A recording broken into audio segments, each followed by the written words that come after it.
What's going on, everybody? So today we're going to show you how to start your first garden. So it doesn't matter if you have a home, if you live in an apartment, uh, this video was for you. So let's go ahead and let's get into it. So in this video we're going to talk about several different things that'll help you get started with your first garden. All right, we'll talk about grow zones. We're going to talk about what size pots, what kind of pots to use. We'll talk about the type of soil you'll need. We'll talk about what things you can grow this time of year. It's August. A lot of people think that because we're getting towards the end of the summer that it's time to be done with gardens, and that's far from the truth. All right, so this time of the year, we're starting to transition into the cooler months, and there are plants that actually like to thrive in cooler weather, such as lettuce, kale, collards, cauliflower, broccoli, uh, Swiss chard. I mean, the list goes on and on. Peas, carrots do well, onion.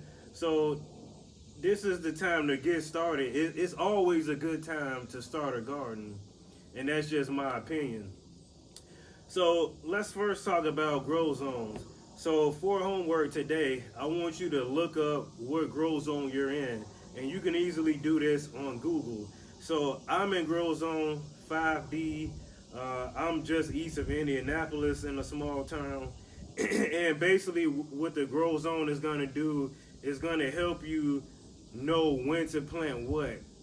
Now, as you get a little bit more advanced, like myself, there are ways to kind of bypass those times to plant certain things, but that's a story for another day. So that's why you need to know what your grow zone is. You need to know, how long you have before your first frost come. You're gonna need to know when your approximate time when your frost is gonna end. So all of those things come into handy when it comes to gardening. Now let's talk about where you actually can buy seeds from. Now this time of the year, I'm going to be honest, it may not be the easiest thing to do, but since I know, because I'm always out looking for these certain things, I know where you can get seeds.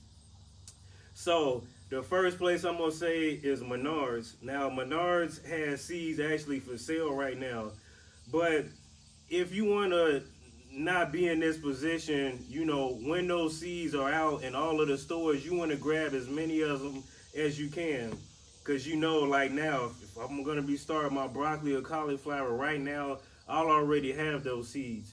Another place you can find seeds right now is Walmart, Meyer, uh, depending on where you are, Home Depot and Lowe's, you may not be able to find seeds if you're in my grow zone because again, they've got us brainwashed thinking that we can't grow even when summer is over, but obviously you can.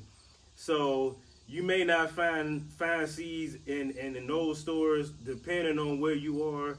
But the Dollar General, I just saw some there. So I'm not saying go out of your way to get seeds, but just be kind of looking out for them and snag them wherever you can get them. All right.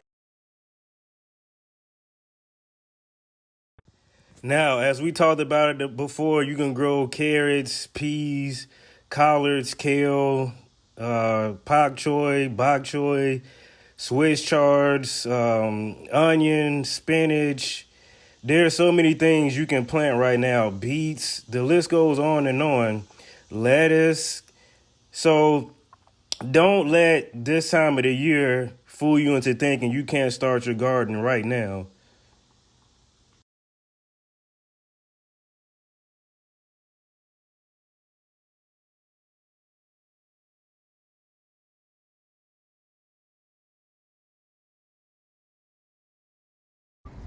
Now, make sure you get potting mix when you're planting in pots.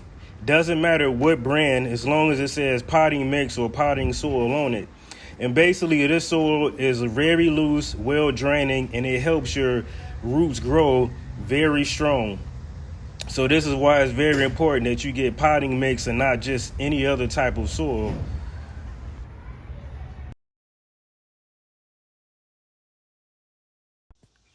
Now, usually I typically go with 2.5 gallon pots. Now, with whatever pot you get, make sure you have the hose at the bottom. And you normally find these pots at Home Depot, Lowe's, or Menards. You can go with five gallon. That's good. That'll give you more room, especially for like your collards, kales, broccolis. That'll give them more room to grow. But for your most herbs, you can get a 0.75 gallon pot, and that'll do just fine. But on average, 2.5 should pretty much do the job, and you should be good with that. Again, just make sure you have holes at the bottom so that the soil will be well drained. So in this part of the video, we are going to be preparing and sowing our seeds. All right, so sowing is basically planting. Same thing. I'm actually on the north side of my house, and this is the section, as you can see, where I have all of my plants that are in pots. I also have more in the house as well, but for the ones that I like to keep outside during the warmer months, here they are. Now, there's two ways you can go about planting your seeds. One, you can do a direct sow, and direct sowing is planting your seeds exactly where your plants are going to be throughout their entire life. The second option is to plant them in cells. Now, if you go this route, you'll have to go through the transplant process, which I'll show you how to do that as well. So let's go ahead and get started, and we'll start with the direct sow, and then we'll move on to the cell planting. So here's what we're going to be planting today. So we've got this gourmet blend of lettuce, we've got kale, we got peas, we've got mustard, one of my favorites, radish, carrots, and pak choy.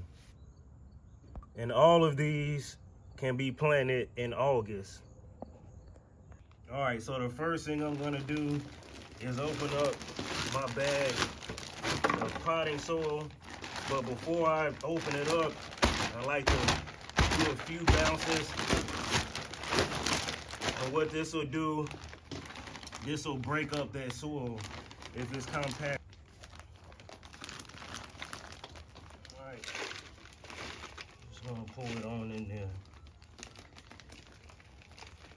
All right, and basically what I'm doing is filling it up, not all the way to the top, but close to it. Now, it happens, and if you have soil that's falling on the sides, you can easily just scoop them up, dump them in there. It's no big deal. This happens. Now, first things first, we're gonna go with our lettuce.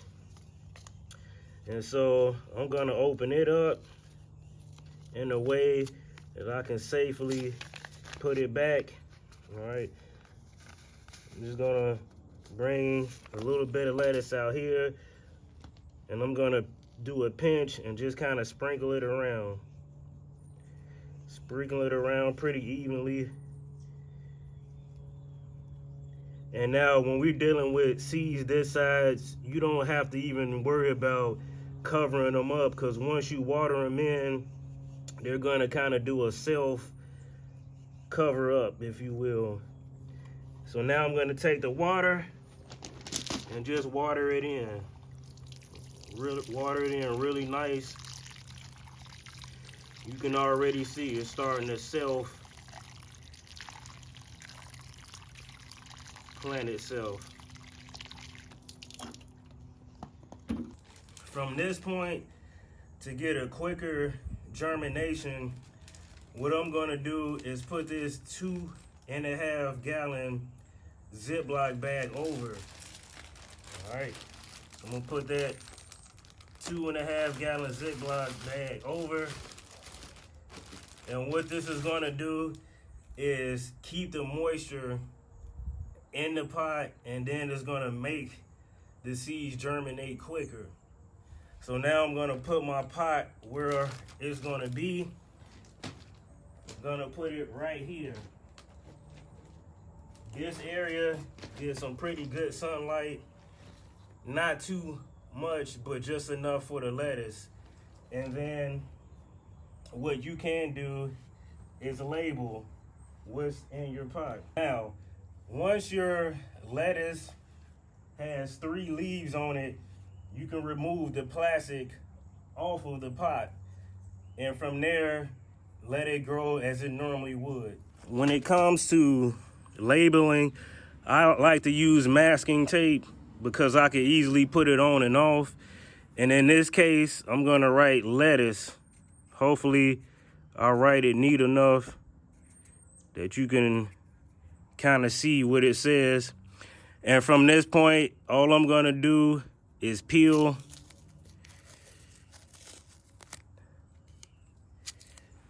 And then I'm gonna stick it. In this case, I'll put the label on the plastic. After I take the plastic off, I'll put the label on the pot. And that's normally how I do it. Next, we're gonna plant radishes. Now, radishes grow pretty quickly. Usually they're ready in about 30 days or so.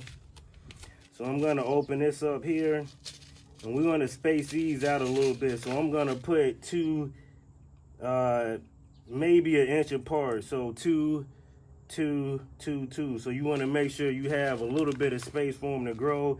And the reason why we're gonna plant 2 of them next to each other is because sometimes seeds don't germinate. All right, and so in order to make sure you have a successful planting, you want to make sure you do that. So I have 2 here. I'm gonna put 2 there. Another few here. Another few here. Few here. Few there. Few there. I'm gonna put some towards the center. All right, so as you can see, it's a little bit of spacing in between them, and then over time, it's gonna pop right on up. So, same concept, you can water these in, you can cover them with plastic if you want to.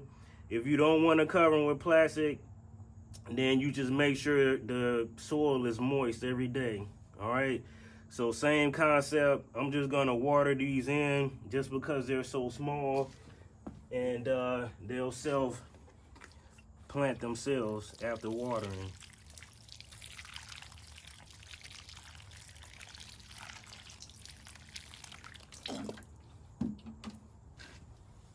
Here's where we start to move away from self-planting, and then we actually manually plant these. So if you put a pea here, you can press down gently.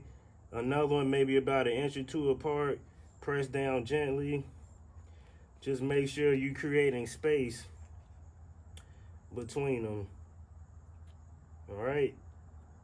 And now with peas and beans or anything that you grow into a vine, we like to create a trellis for them. I'm gonna show you how to do that in just a second. So get that pea in there, and now we're gonna make sure we water it really good.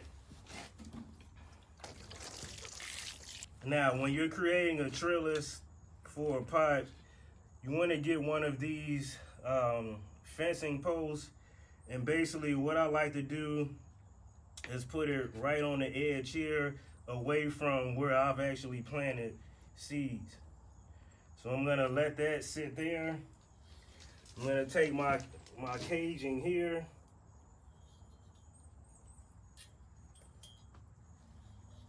Make sure I've got it there.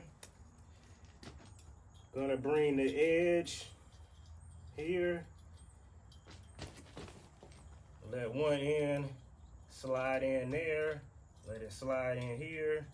And it'll naturally kind of start to fall where it should be. Now, once you get to the bottom, you're gonna have to pull here and let it slide up. So pull here, slide up. And now I'm gonna bring the other end and do the same thing.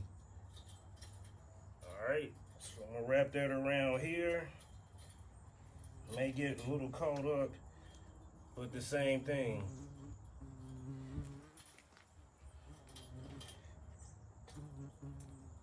Slide it down at the top, slide it down there, and once you get down to the bottom, pull and let it go up. All right, and so as the peas start to shoot up, they'll catch on, they'll latch on, and they'll start to grow up this trellis here. All right, moving on to the carrots. The carrots, again, they are tiny seeds, so what you want to do is maybe put a few of them in an area, space them out an inch or two apart, again, because all seeds do not germinate. So you can see we got some teeny tiny seeds. You rarely can even see them. All right, so I'm gonna take a pinch, sprinkle here, another pinch, sprinkle there, another one here, another one, and another one. Boom, maybe some here, some there, a little here, a little there. And as they grow, they'll kind of space each other out in the way that they need to. So now again, all we're doing is self-watering. You can put a plastic bag over there if you want to. So again, self-water. Let them kind of go where they want. I'll grab some plastic here to cover it up. Help them germinate a little bit quicker.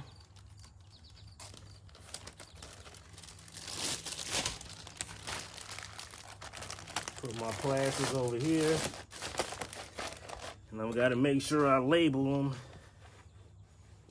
Let's move on to the mustards. Now the mustards are going to be a little bit different because they grow so big.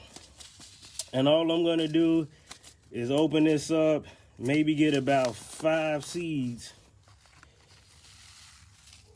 Or maybe a little more.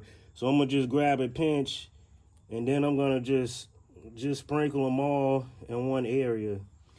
And now what will happen is maybe a few of them will germinate, maybe all of them will. And you want to kind of keep an eye on which one is doing the best, which ones are doing the strongest. After they all germinate, you'll clip a few of the seedlings, the weaker ones. Then eventually you'll get them down to maybe 2. And then after 2, whichever one is the one that is the strongest out of the last 2, then you can let that one continue to grow. And that's how you plant your mustards. And now we're just gonna water. And they may end up over here. They may end up over there. You just never know with these seeds. So just water it in good and see what happens. The strongest will survive, and you'll just kind of go with that. And you can plant more of these in another pot if you want. So that's how you plant the mustards. And your kale and bok choy, you're gonna plant them the same way you planted your mustards. Now I'm gonna show you how to get your seedlings going. So if you wanna start with seedlings, basically what you're gonna do is take your soil, you kind of dump a bunch in the middle here, and now we're just gonna spread it out evenly. You want to spread it out as evenly as possible. That way, you put your seeds in, they'll grow exactly the way they need to grow. All right, you can see we're kind of short on these ends here. I'm just gonna take a handful and spread it out here. Another handful, spread it out here. And now what you wanna do is put your fingers in the cells to make sure the soil is in the cells the way they need to be. And then if you need to add more soil to a particular cell, you know which one you need to add the soil to. All right, so now I'm just getting it all nice and compact in. And this is going to help you later down the road when you do your transplanting. And I'll show you that in just a few. So we can see we need a little bit more soil up in here. We want to get them maybe about 7/8 the way up. All right.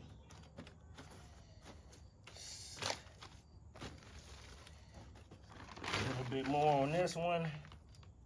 That one. I think we're about good to go here now. And what we're going to be planting in these cells are mustard and pak choi. All right. So I'm going to start with the mustard on this half and the pak choi on this half here. And then we'll do our labeling like we've always been doing.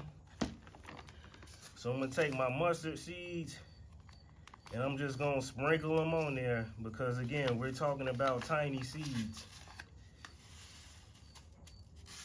So I got my mustard here, just sprinkle in each cell that you want your mustards to grow in.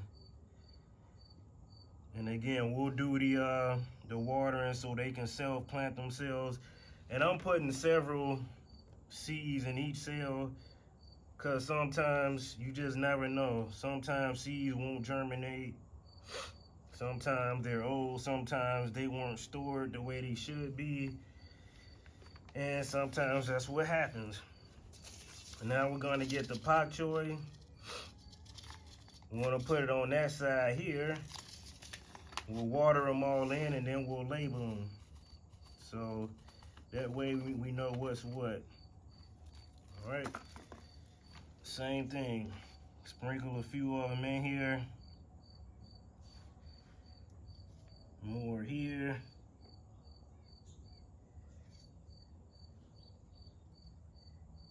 All right, I think all of the cells have seeds in them now. All right, so now we're gonna water it.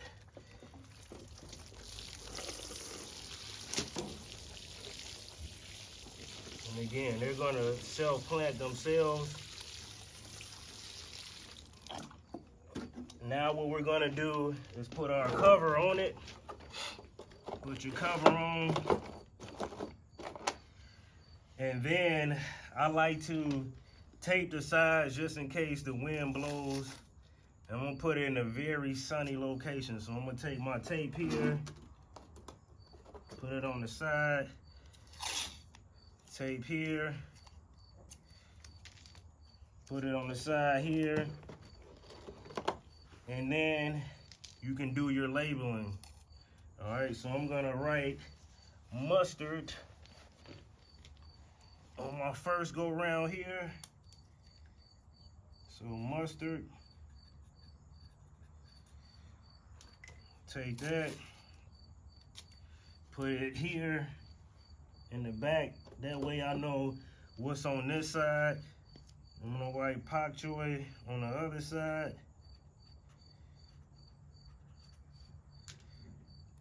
Peel that off. Stick the label here. That way I know what's on this side. And I'm gonna put this in a nice sunny location.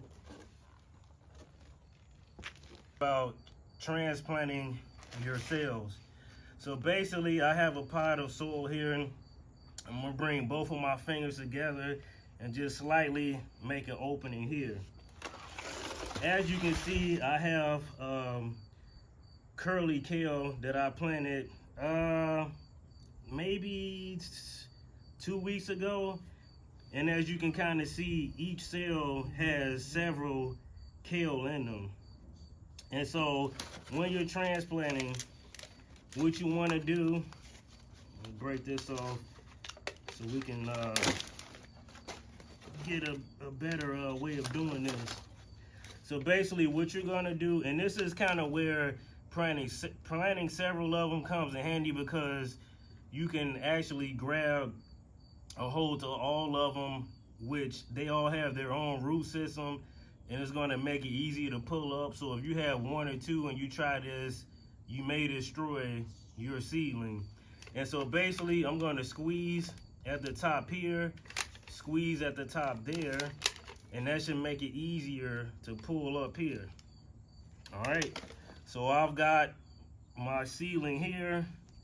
I'm just gonna put it in the middle there, bring the soil around, and then just kind of press down a little bit, especially down on those edges. That way the water won't sit on the base of the plant. Now I'm gonna water this in, and then maybe in 2 more weeks, I'm gonna see which ones are doing the strongest. So then I'd leave 2 of them, snip a few of them, and then after a few more weeks, out of the last 2, I'll see which one is growing the best, and then keep 1. So we'll go ahead and water this in really good. And again, let's see what happens over the next few weeks. All right, so we've got our mustard and pak choi that we put in our transplant here. We've got the kale that we transplanted into a bigger pot here. All right, now the mustard, lettuce, radish, and peas, I'm gonna eventually move those over to this area here where it's nice and shaded, because again, these are cooler weather crops. We don't want them going to seeds or dying off before we need them to. So while it's still summer, you know, while it's still in the 70s, 80s, and 90s, we'll leave that in the shade after they have germinated. All right, again, that's after they've germinated. The carrots, I'll probably leave there. They actually do fine in the hot weather. Just have to keep them nice and watered. Again, remember, these peas, make sure the soil is nice and moist, so come check every day. If it's dry, put a little bit of water on them. The other ones, since they're covered, you may not have to water them for a few days, but again, check on them, make sure they're still moist. Don't go 4 or 5 days without checking on them. Check on them every day. Again, all of them have to remain moist. The kale will do okay even if it's a little dry. These are a plant that can take really cold weather. They can take really warm weather, so those are very precious. Again, don't forget to check on your seedlings if you planted those. Make sure that they're not getting dry. Make sure they remain moist. And again, that top is supposed to kind of retain a lot of the moisture that we put in there as we were watering.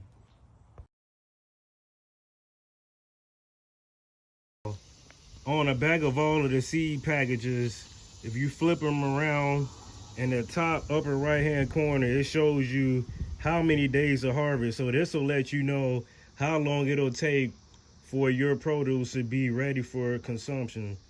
All right, now also it gives you the spacing. Sometimes, you know, that's correct. Sometimes it may not be. Sometimes you can pack things a little bit tighter. Also, it shows you the recommended hours of sunlight it would need. And again, be mindful, these are cooler weather crops, so if it's in the 80s and 90s and sometimes even the 70s, you want to make sure you have them in a cooler area, and they'll keep growing. Don't worry about it. So just be careful with that. And again, it's trial and error. Guys, so that's the end of the video. Thanks for hanging out with me for 30 minutes. Again, if you guys have any questions, please feel free to reach out. Just shoot me a message. I'll get back to you when I can, or even a comment. I'm really good with, I think comments are better. That way, if somebody else has the same question, that question is answered for everyone. All right, well, thank you guys. Signing out.